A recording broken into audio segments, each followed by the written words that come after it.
Hello students, आज की class में हम क्लोज के बारे में पढ़ेंगे। क्लोज क्या होती है और इसको हम एक सेंटेंस में कैसे फाइंड आउट कर सकते हैं, ये सब कुछ हम आज के इस वीडियो में जानने वाले हैं। तो क्लोज को समझने के लिए सबसे पहले आपको सब्जेक्ट और प्रेडिकेट के बारे में जानना ज़रूरी है। अगर आपको ये नहीं पता है कि किसी सेंटेंस में सब्जेक्ट और प्रेडिकेट कैसे फाइंड आउट करते हैं, तो फिर आपको क्लोज को फाइंड आउट करने में भी परेशानी हो सकती है। तो सबसे पहले तो आपको सब्जेक्ट और प्रेडिकेट के बारे में पता होना चाहिए।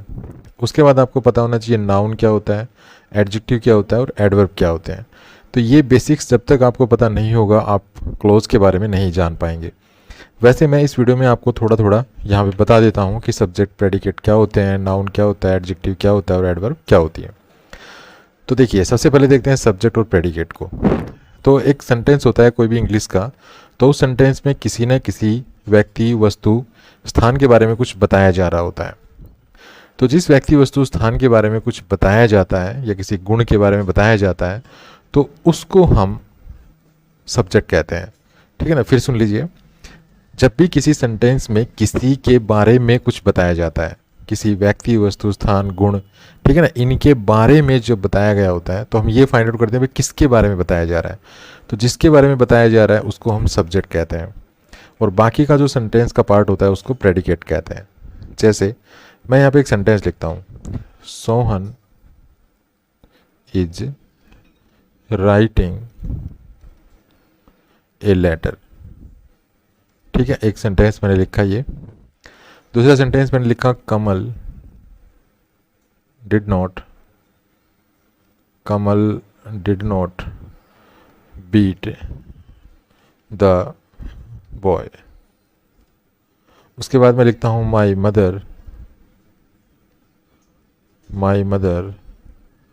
Does not like tea. ठीक है, ये तीन सेंटेंस मैंने यहाँ पर आपके सामने लिखे हैं। फर्स्ट सेंटेंस है Sohan is writing a letter, second sentence है Kamal did not beat the boy, और थर्ड सेंटेंस है my mother does not like tea. ठीक है ना, तो पहले सेंटेंस में हमें ये देखना है कि हम किसके बारे में बता रहे हैं। अब किसके बारे में बता रहे हैं, जाहिर सी बात है सोहन के बारे में बताया जा रहा है कि सोहन एक पत्र लिख रहा है। ठीक है, तो यहाँ पर सोहन हो गया सब्जेक्ट, और इस सब्जेक्ट को छोड़कर जितना भी पार्ट बच गया सेंटेंस का उसको प्रेडिकेट कहेंगे। तो ये बच गया हमारे पास, ठीक है ना, ये बच गया, तो इसको हम कहेंगे प्रेडिकेट। ठीक है, प्रेडिकेट। तो प्रेडिकेट क्या होता है कि सब्जेक्ट के बारे में जो कुछ बताया जाता है उसको प्रेडिकेट कहते हैं, और सेंटेंस में जिसके बारे में कुछ बताया जाता है उसको सब्जेक्ट कहते हैं। ठीक है, आई होप आप समझ गए होंगे इस चीज़ को। तो सोहन यहाँ पे सब्जेक्ट है, इज राइटिंग ए लेटर यहाँ पे प्रेडिकेट हो गया। सेकंड सेंटेंस में देखिए, अगर हम सेकंड सेंटेंस को पढ़ते हैं Kamal did not beat the boy, तो यहाँ पर हम किसके बारे में बता रहे हैं, कमल के बारे में। तो कमल हो गया हमारे पास यहाँ पे सब्जेक्ट, और कमल के बारे में क्या बताया जा रहा है, did not beat the boy, तो ये यहाँ पे हो गया प्रेडिकेट। थर्ड सेंटेंस पे आते हैं, माई mother does not like T. तो मैं यहाँ पे किसके बारे में बता रहा हूँ, मेरी माँ के बारे में। तो माई मदर हो गया यहाँ पे सब्जेक्ट, और डज नॉट लाइक टी जो है ये हो गया हमारे पास प्रेडिकेट। तो इस तरह से हम सब्जेक्ट और प्रेडिकेट फाइंड आउट करते हैं। सेंटेंस जिसके बारे में कुछ बताता है, तो जिसके बारे में बताया जा रहा होता है उसको सब्जेक्ट कहते हैं, और जिस किसी व्यक्ति, वस्तु, स्थान या गुण दोष के बारे में जो कुछ बताया जाता है, मतलब सब्जेक्ट के बारे में जो कुछ बताया जाता है उसको प्रेडिकेट कहते हैं। प्रेडिकेट में अक्सर क्या होता है, प्रेडिकेट में वर्ब होती है और ऑब्जेक्ट हो सकता है। ठीक है ना, वर्ब, ऑब्जेक्ट वगैरह, एडवर्ब वगैरह ये आती हैं। तो आई होप आप समझ गए होंगे कि सब्जेक्ट और प्रेडिकेट को हम कैसे फाइंड आउट करते हैं। तो क्लोज को समझने के लिए आपको सब्जेक्ट, प्रेडिकेट के बारे में जानना जरूरी है। उसके बाद आता है नाउन। नाउन क्या होता है, नाउन होता है किसी व्यक्ति, वस्तु, स्थान, गुण, दोष आदि के नाम को नाउन कहते हैं। किसी व्यक्ति, वस्तु, स्थान, ठीक है, यहाँ पर मैं लिख देता हूँ किसी व्यक्ति, किसी पर्सन। ठीक है ना, व्यक्ति मन कोई पर्सन, तो कोई व्यक्ति, वस्तु, तो वस्तु का मतलब कोई थिंग, स्थान, स्थान का मतलब कोई प्लेस, और उसके बाद कोई क्वालिटी। ठीक है, तो व्यक्ति, वस्तु, स्थान, गुण, दोष, इनके जो नाम होता है, इनका जो नाम होता है उसको हम क्या कहते हैं, उसको हम कहते हैं नाउन। ठीक है, उसके बाद आता है एडजेक्टिव। एडजेक्टिव क्या होता है? एडजेक्टिव होता है किसी व्यक्ति, वस्तु, स्थान या ये समझ लीजिए नाउन के बारे में जो एक्स्ट्रा इन्फॉर्मेशन देता है जो शब्द, उसको हम एडजेक्टिव कहते हैं। नाउन के बारे में एक्स्ट्रा इन्फॉर्मेशन देने वाला शब्द क्या होता है? एडजेक्टिव होता है। एडवर्ब क्या होता है? एडवर्ब के लिए बिल्कुल सिंपल तरीके से मैं आपको यहाँ पे बताता हूँ कि जो एडवर्ब होती है वो क्या होती है कि एडवर्ब हम उस शब्द को कहते हैं जो किसी सेंटेंस में व्हेन, वाई, वेयर, हाउ, ठीक है, जो शब्द किसी सेंटेंस में इनका रिप्लाई होता है, व्हेन, वाई, वेयर, हाउ, तो उस शब्द को हम क्या कहते हैं? उस शब्द को एडवर्ब कहते हैं। ठीक है, जैसे मैं एक सेंटेंस लिखता हूँ यहाँ पर, जैसे मैंने लिखा they crossed the river, they crossed the river bravely. ठीक है, अब इस सेंटेंस में ये जो ब्रेवली शब्द है ये हाउ का रिप्लाई है। ठीक है, मतलब उन्होंने नदी पार की, कैसे पार की? ब्रेवली। तो ये जो ब्रेवली शब्द है ना, ये हाउ का रिप्लाई है। तो यहाँ पर ये ब्रेवली शब्द क्या हो गया? ये हो गया एडवर्ब।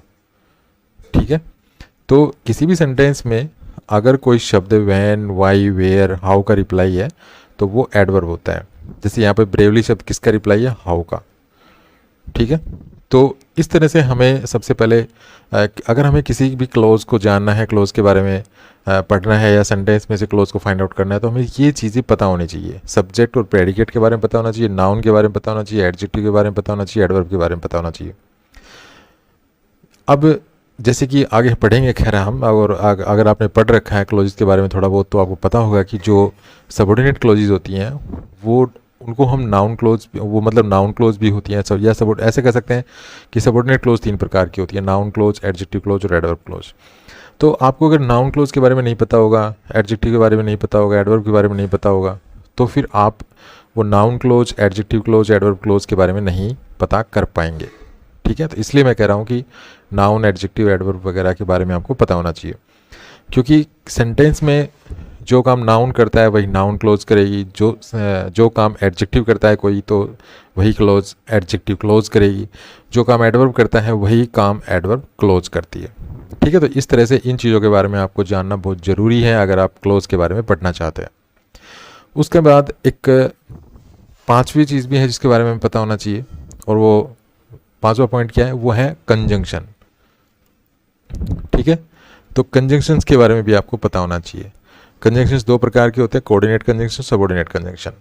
अब कोऑर्डिनेट कंजंक्शन और सबऑर्डिनेट कंजंक्शन के बारे में आपको पता होना चाहिए। हालांकि वीडियो जब आगे आगे बढ़ेगा थोड़ा थोड़ा तो इनके बारे में मैं आपको बताता चलूँगा, लेकिन अगर आप क्लोज के बारे में पढ़ रहे हैं या जैसे आपने ये वीडियो देखना शुरू किया है, तो आप सबसे पहले, अगर आपको ये चीज़ें अभी मैंने थोड़ा ब्रीफली बताई हैं, तो अगर आपको ये चीज़ें समझ में आ गई हैं तो आप वीडियो में आगे बढ़ सकते हैं। लेकिन अगर आपको ये चीज़ें बिल्कुल क्लियर नहीं हुई हैं तो आगे बढ़ने से पहले आप अपने ये पॉइंट्स क्लियर कर लीजिए कि सब्जेक्ट, प्रेडिकेट आपको आते कि नहीं आते, आपको नाउन के बारे में पता है कि नहीं पता है, एडजेक्टिव के बारे में पता है कि नहीं पता है, एडवर्ब के बारे में पता है कि नहीं पता है। ठीक है, क्योंकि जब तक आपको ये चीज़ें पता नहीं होंगी आपको क्लोज के बारे में परेशानी हो सकती है। उसके बाद कंजंक्शंस सबसे महत्वपूर्ण चीज़ है। कंजंक्शंस के बारे में आपको पता होना चाहिए। कोऑर्डिनेट कंजंक्शंस कौन से होते हैं, इनके क्या काम होते हैं, इनके क्या फंक्शन होते हैं। सबऑर्डिनेट कंजंक्शंस कौन से होते हैं, सबऑर्डिनेट कंजंक्शंस को सेंटेंस में क्यों यूज़ करते हैं, ये सेंटेंस में क्या काम करते हैं। ठीक है, मतलब पूरा जो फंक्शन है कंजंक्शंस का आपको पता होना चाहिए। तो सबसे पहले अगर आपको ये नहीं पता है तो आप ये क्लियर कर लीजिए पहले, उसके बाद इस वीडियो को आगे देख सकते हैं। अगर आपको पता है, क्लियर है, तो आप आगे इस वीडियो में बढ़ सकते हैं। तो अब देखते हैं क्लोज क्या होती है। तो देखिए, मैंने यहाँ पे बिल्कुल सिंपल तरीके से लिखा है कि ए सब्जेक्ट प्रेडिकेट कॉम्बिनेशन। ठीक है, a subject predicate combination used with another subject verb subject predicate combination in a sentence is called a close. इसका क्या मतलब हुआ कि हमारे पास एक सब्जेक्ट प्रेडिकेट कॉम्बिनेशन हो। ठीक है, एक सब्जेक्ट प्रेडिकेट कॉम्बिनेशन मान लीजिए हमारे पास ये है, मतलब यहाँ पर हमारे पास कुछ शब्द हैं जिनमें एक सब्जेक्ट भी है और उसके बाद प्रेडिकेट भी बन रहा है। ठीक है, प्रेडिकेट भी बन रहा है। तो एक सब्जेक्ट प्रेडिकेट कॉम्बिनेशन है और ये यूज हो रहा है किसी दूसरे सब्जेक्ट प्रेडिकेट कॉम्बिनेशन के साथ। यहाँ पे एक और सब्जेक्ट प्रेडिकेट कॉम्बिनेशन है मान लीजिए। ठीक है, ये सब्जेक्ट प्रेडिकेट कॉम्बिनेशन यहाँ पर भी है, और ये यहाँ से लेके यहाँ तक एक कंप्लीट सेंटेंस है। ठीक है, तो ऐसे में क्या होगा कि ये सब्जेक्ट प्रेडिकेट कॉम्बिनेशन है, ये यूज हो रहा होगा इस सब्जेक्ट प्रेडिकेट कॉम्बिनेशन के साथ, और अगर हम इसकी बात करें तो ये यूज हो रहा होगा इस सब्जेक्ट प्रेडिकेट कॉम्बिनेशन के साथ। कहने का मतलब है कि क्लोज के बारे में, या क्लोज वहीं पर होती है जहाँ पर दो सब्जेक्ट प्रेडिकेट कॉम्बिनेशन यूज हो रहे हों। ठीक है, दो सब्जेक्ट प्रेडिकेट कॉम्बिनेशन अलग अलग यूज हो रहे होंगे, वहीं पे हम कह सकते हैं कि वहीं पे क्लोज बनेगी। अगर कहीं पे एक ही सब्जेक्ट प्रेडिकेट कॉम्बिनेशन है तो वहाँ पर क्लोज नहीं बनेगी, उसको फिर हम सेंटेंस कहेंगे, सिंपल सेंटेंस। ठीक है, तो ये चीज़ आपके लिए बहुत ज़रूरी है कि क्लोज वहीं बनेगी जहाँ पर सब्जेक्ट प्रेडिकेट कॉम्बिनेशन एक से ज़्यादा होंगे। ठीक है, तो आप समझ गए होंगे कि क्लोज क्या होती है। क्लोज जो है एक सेंटेंस में एक सब्जेक्ट प्रेडिकेट कॉम्बिनेशन होता है, और ये सब्जेक्ट प्रेडिकेट कॉम्बिनेशन के लिए ज़रूरी है कि उसी सेंटेंस में कोई दूसरा सब्जेक्ट प्रेडिकेट कॉम्बिनेशन भी हो, अर्थात एक सब्जेक्ट प्रेडिकेट कॉम्बिनेशन किसी दूसरे सब्जेक्ट प्रेडिकेट कॉम्बिनेशन के साथ यूज हो रहा हो। ठीक है, आई होप आप इस चीज़ को समझ गए होंगे। तो इसके लिए एक एग्जाम्पल लेते हैं, उस एग्जाम्पल के माध्यम से मैं आपको और क्लियर करता हूँ। अब देखिए इस सेंटेंस को लीजिए, he worked hard but he failed. ठीक है, अब यहाँ पर देखिए एक सब्जेक्ट प्रेडिकेट कॉम्बिनेशन है ही वर्कड हार्ड, और दूसरा सब्जेक्ट प्रेडिकेट कॉम्बिनेशन है ही फेल्ड। तो यहाँ पर हमारे पास दो सब्जेक्ट प्रेडिकेट कॉम्बिनेशन हमें मिल रहे हैं, तो जाहिर सी बात है यहाँ पर क्लोज है। क्लोज कौन कौन सी है, एक ये क्लोज है और दूसरी क्लोज ये है। ठीक है, तो यहाँ पर हमारे पास दो क्लोज देखने को मिलती हैं। ही वर्कड हार्ड एक क्लोज हो गई, मतलब एक सब्जेक्ट प्रेडिकेट कॉम्बिनेशन को एक क्लोज कहेंगे, और दूसरी जो सब्जेक्ट प्रेडिकेट कॉम्बिनेशन है उसको दूसरी क्लोज कहेंगे। ठीक है, आई होप आप इस चीज़ को समझ गए होंगे। अब यहाँ पे बच गया बट यहाँ पे कंजंक्शन है और ये कोऑर्डिनेट कंजंक्शन है। तो जब भी दो सब्जेक्ट प्रेडिकेट कॉम्बिनेशन किसी कोऑर्डिनेट कंजंक्शन से जुड़े हुए होते हैं तो वहाँ पर ये जो कंजंक्शन होता है जिस क्लोज से पहले, या जिस क्लोज से पहले ये कंजंक्शन होता है उसको हम कहते हैं कोऑर्डिनेट क्लोज। ठीक है, तो ये यहाँ पे क्या हो जाएगी, कोऑर्डिनेट क्लोज। और जिसके साथ कंजंक्शन नहीं है, जिस सब्जेक्ट प्रेडिकेट से पहले कोई कंजंक्शन नहीं है उसको हम कहेंगे प्रिंसिपल क्लोज। तो यहाँ पे ये क्या है, ये यहाँ पे है प्रिंसिपल क्लोज। हमेशा ध्यान रखिए कि अगर कोई सब्जेक्ट प्रेडिकेट कॉम्बिनेशन, यहाँ पे मान लीजिए मैं समझाने की कोशिश करता हूँ, कोई सब्जेक्ट प्रेडिकेट कॉम्बिनेशन है यहाँ पे, ठीक है, यहाँ पे कोई सब्जेक्ट प्रेडिकेट कॉम्बिनेशन है और ये किसी दूसरे सब्जेक्ट प्रेडिकेट कॉम्बिनेशन के साथ यूज हो रहा है, सब्जेक्ट प्रेडिकेट कॉम्बिनेशन। तो मैं यहाँ पे लिख देता हूँ सब्जेक्ट और प्रेडिकेट कॉम्बिनेशन। तो इस तरह से अगर कोई सब्जेक्ट प्रेडिकेट कॉम्बिनेशन किसी दूसरे सब्जेक्ट प्रेडिकेट कॉम्बिनेशन के साथ यूज हो रहा है और जिसके साथ कंजंक्शन है तो वो तो होगी या तो कोऑर्डिनेट क्लोज या सबऑर्डिनेट क्लोज, और जिसके साथ कंजंक्शन नहीं है वो हमेशा प्रिंसिपल क्लोज होगी। तो जैसे यहाँ पे देखिए इसके साथ मान लीजिए कोई कंजंक्शन नहीं है तो ये हो जाएगी प्रिंसिपल क्लोज, ठीक है, ये हो जाएगी प्रिंसिपल क्लोज। और जिसके साथ कंजंक्शन है, चाहे वो कोऑर्डिनेट कंजंक्शन हो चाहे वो सबऑर्डिनेट कंजंक्शन हो, ठीक है, वो फिर अगर कोऑर्डिनेट कंजंक्शन होगा तो वो कोऑर्डिनेट क्लोज होगी, अगर सबऑर्डिनेट कंजंक्शन होगा तो फिर वो सबऑर्डिनेट क्लोज होगी। ठीक है, इसीलिए मैंने आपको कहा था कि ये कंजंक्शन आपको पता होना चाहिए कि कौन सा कंजंक्शन किस टाइप का कंजंक्शन है। ठीक है, कंजंक्शन के ऊपर मैंने वीडियो ऑलरेडी बना रखा है, इस चैनल पे है, आप सर्च करके या कहीं पर भी किसी का भी वीडियो देख सकते हैं। मैं नहीं कहता कि मेरा ही वीडियो आप देखिए कंजंक्शन के ऊपर, कुल मिला के कंजंक्शन के बारे में नॉलेज होनी चाहिए। ठीक है, सभी टीचर्स अच्छे होते हैं, जो भी आपको कंजंक्शन पढ़ा रहा है या आपने किसी का भी वीडियो देखा हो कंजंक्शन के बारे में, तो कंजंक्शन के बारे में सिर्फ आपको पता होना चाहिए। ठीक है, आप किसी का भी वीडियो देख सकते हैं कंजंक्शन के ऊपर। तो यहाँ पर ये जो बट है ये कोऑर्डिनेट कंजंक्शन है, इसलिए यहाँ पर ये जो ही फेल्ड जो है ये कोऑर्डिनेट क्लोज है। ठीक है, कुल मिला के आप ऐसे भी कह सकते हैं, मतलब कुछ किताबों में ऐसे भी लिखा होता है कि दो प्रिंसिपल क्लोज जब किसी कोऑर्डिनेट कंजंक्शन से जुड़ी हुई होती हैं तो वहाँ पर जो पूरा जो सेंटेंस होता है उसको हम कहते हैं कंपाउंड सेंटेंस। ठीक है, तो ये यहाँ पे कंपाउंड सेंटेंस है। यहाँ पर हम इस सेंटेंस को अगर बात करें यहाँ से लेके यहाँ तक कि ये भाई कोई पूछे कि किस टाइप का कंजंक्शन है, तो ये कंपाउंड सेंटेंस है, कंपाउंड। तो कंपाउंड सेंटेंस क्या होता है, कंपाउंड सेंटेंस होता है जब दो सब्जेक्ट प्रेडिकेट कॉम्बिनेशन किसी कोऑर्डिनेट कंजंक्शन से जुड़े हुए होते हैं तो उसको हम कहते हैं कंपाउंड सेंटेंस। ठीक है, अब कोऑर्डिनेट कंजंक्शंस कौन कौन से होते हैं, तो इसके लिए आप एक तरीका है जो आप याद रख सकते हैं, और वो है आप फैन बॉयज़ याद कर लीजिए। ठीक है, फैन बॉयज़ याद करके आप कंजंक्शंस जो है याद रख सकते हैं। ये सारे जो कंजंक्शंस होंगे इनसे जो निकलेंगे वो जो है कोऑर्डिनेट कंजंक्शन होंगे। अब इसका क्या मतलब हुआ फैन बॉयज़ का, तो फैन बॉयज़ से आप सकते हैं एफ से होता है फॉर, ए से होता है एंड, एन से होता है नोर, बी से होता है बट, और ओ से होता है और वाई से होता है यट, और एस से होता है सो। ठीक है, तो ये कंजंक्शन हो गए सारे, ये जितने भी कंजंक्शंस हैं ये सारे कोऑर्डिनेट कंजंक्शन है। फॉर एक, एंड 2, नोर 3, बट 4, यट 5, सो 6 और 7। ये 7 कंजंक्शंस हमें यहाँ पे सीखने को मिलते हैं इस फैन बॉयज़ से। तो ये आप ये फैन बॉयज़ याद रख सकते हैं और इनसे फिर आप ये इस तरह से कंजंक्शन निकाल सकते हैं, उनको याद रख सकते हैं। तो ये जितने भी कंजंक्शंस हैं ये सारे कोऑर्डिनेट कंजंक्शंस हैं। ठीक है, और ये अगर 2 सब्जेक्ट प्रेडिकेट कॉम्बिनेशन के साथ यूज़ किए हुए मिलते हैं तो वो सेंटेंस एक कंपाउंड सेंटेंस होगा, और जिस सब्जेक्ट प्रेडिकेट कॉम्बिनेशन से पहले इनको यूज़ किया गया होगा वो क्लोज जो है वो कोऑर्डिनेट क्लोज होगी। जैसे यहाँ पर इस सेंटेंस में हम देखें तो ही फेल्ड से पहले जो है ये बट का प्रयोग किया गया है, तो यहाँ पर ही फेल्ड एक कोऑर्डिनेट क्लोज बन गई। ठीक है, तो आई होप आप यहाँ तक समझ गए होंगे। और एक चीज़ और मैं फिर से आपको रिमाइंड करा देना चाहता हूँ कि जिस क्लोज अर्थात जिस सब्जेक्ट प्रेडिकेट कॉम्बिनेशन से पहले कोई कंजंक्शन नहीं है वो प्रिंसिपल क्लोज होगी, हमेशा प्रिंसिपल क्लोज होगी।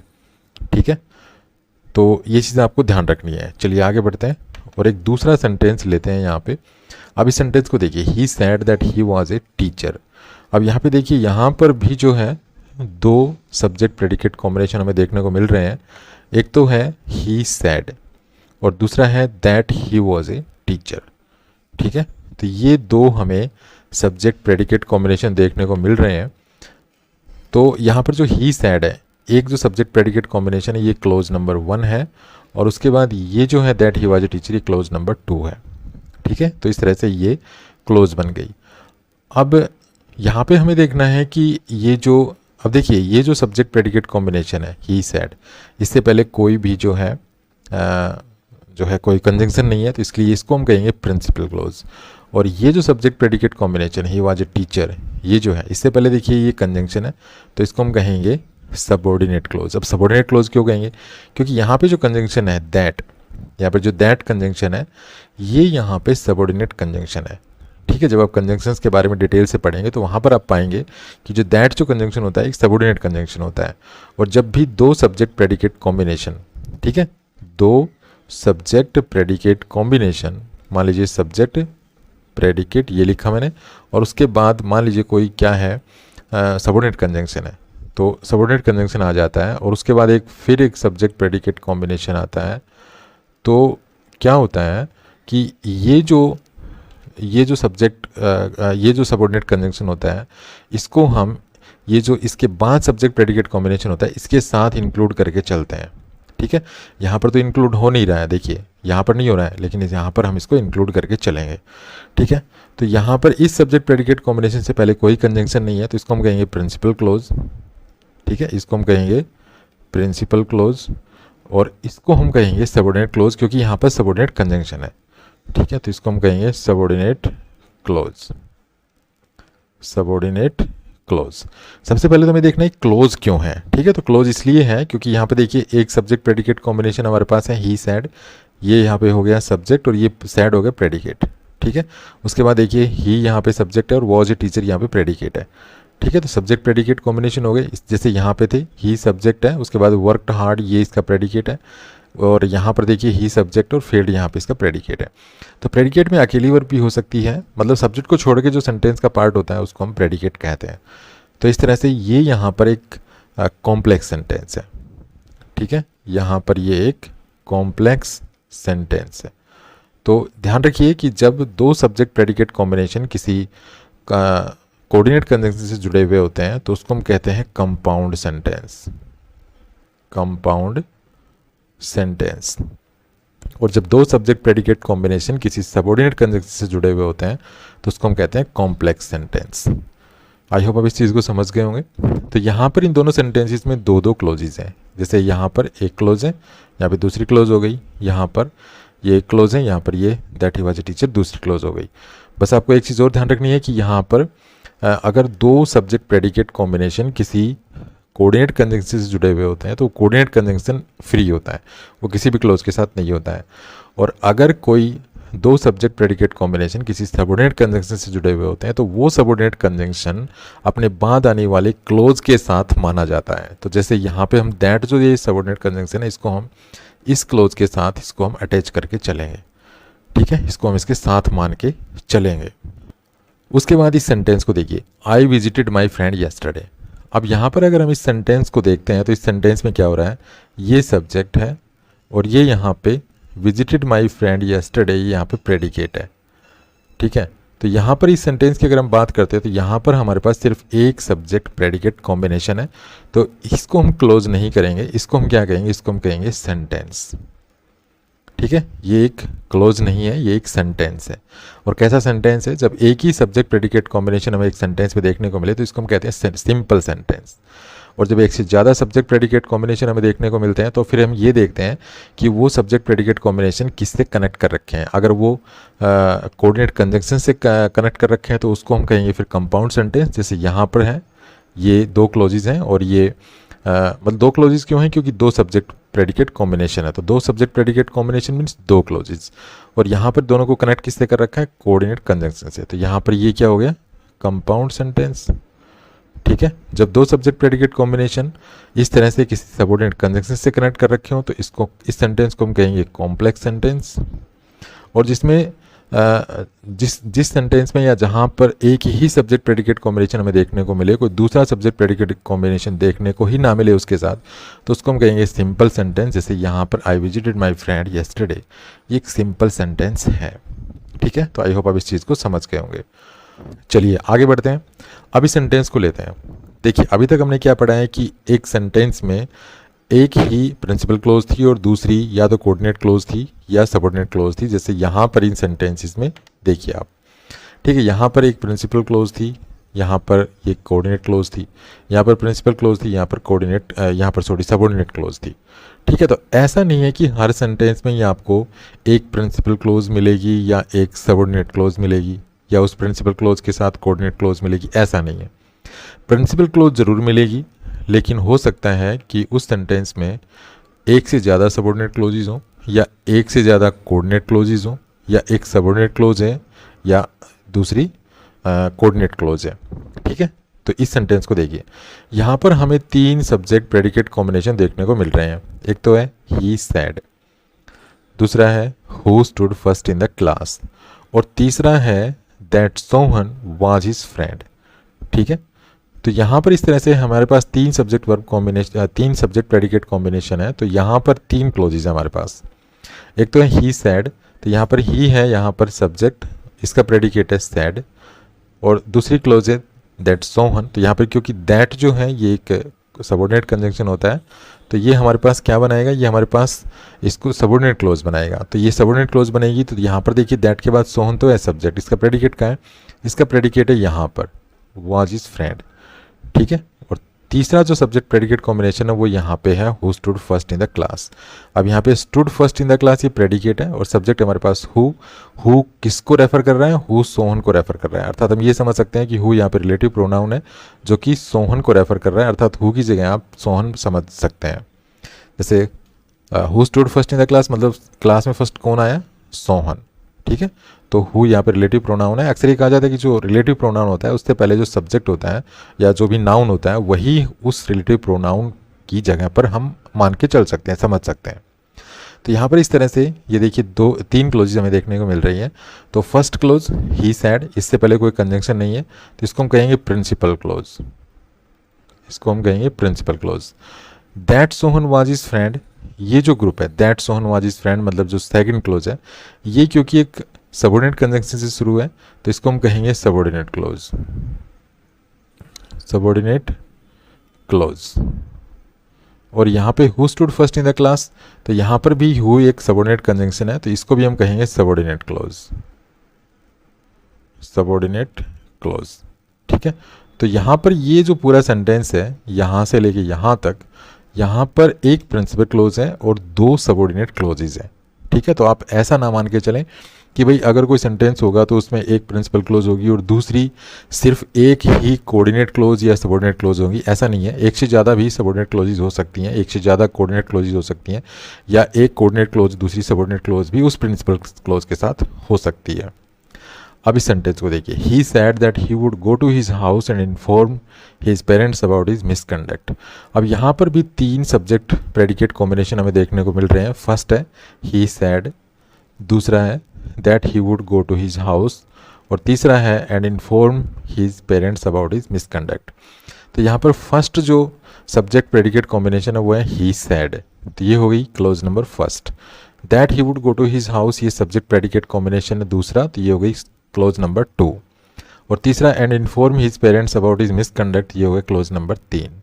ठीक है, तो ये जो क्लॉज है फर्स्ट क्लॉज, इससे पहले कोई कंजंक्शन नहीं है, तो इसको हम कहेंगे प्रिंसिपल क्लॉज, ये हो जाएगी principal clause. That he would go to his house, ये जो क्लॉज है मतलब ये जो सब्जेक्ट प्रेडिकेट कॉम्बिनेशन है, ये सब्जेक्ट ये प्रेडिकेट, इससे पहले है that conjunction, that conjunction subordinate conjunction होता है, तो ये क्लॉज हो गई यहाँ पे हमारी सबऑर्डिनेट, सबऑर्डिनेट क्लॉज। ठीक है, अब यहाँ पे आ जाइए, यहाँ पे देखिए एंड कंजंक्शन है, तो एंड एक कोऑर्डिनेट कंजंक्शन होता है, तो इसको हम कहेंगे कोऑर्डिनेट क्लॉज, कोऑर्डिनेट क्लॉज। ठीक है, तो इस तरह से हम क्लॉज को फाइंड आउट करते हैं।